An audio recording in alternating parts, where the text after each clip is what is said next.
Dividing rational expressions. Division of rational expressions works the same way as division of other fractions.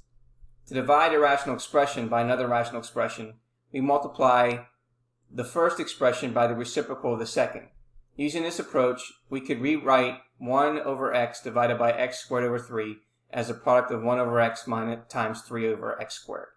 Once the division expression has been rewritten as a multiplication, we can multiply as we did before.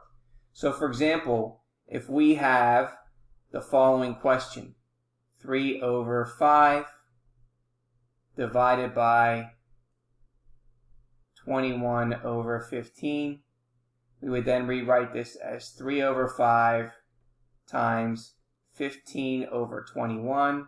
And just like in our previous exercise, we would say this is 3 times 5 over 5 times 3 times 7. And then we can simplify the 3 and simplify the 5 to get the result of 3/7. So, given two rational expressions, we're going to divide them. We're going to rewrite as the first rational expression multiplied by the reciprocal of the second, factor the numerators and denominators, multiply the numerators, multiply the denominators, and then simplify. So we're dividing rational expressions. So to divide the rational expressions and express the quotient in simplest form. So the first thing we need to do is we have 2x squared plus x minus 6 over x squared minus 1. And then to change this to multiplication, we take the reciprocal of the second fraction, which then becomes x squared plus 2x plus 1 over x squared minus 4. Now we need to factor everything that we can factor.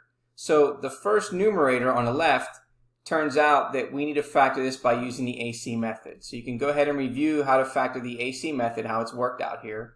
And we get 2x minus 3 times x plus 2. And therefore we're going to write that in the numerator here. Number 2, we're going to factor x squared plus 2x plus 1. We end up getting x plus 1 times x plus 1. Number 3, we're going to factor x squared minus 1, which is a difference of squares, which gives us x plus 1 times x minus 1. And then the last one, x squared minus 4, is difference of squares, which becomes x plus 2 times x minus 2. And you can see how it's rewritten here. Then we can rewrite this as multiplication of all of them in the numerator and all of them in the denominator to be able to see what we can simplify.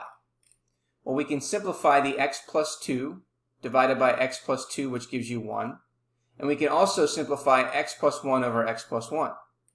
And what's remaining is 2x minus 3 times x plus 1 divided by x minus 1 times x minus 2.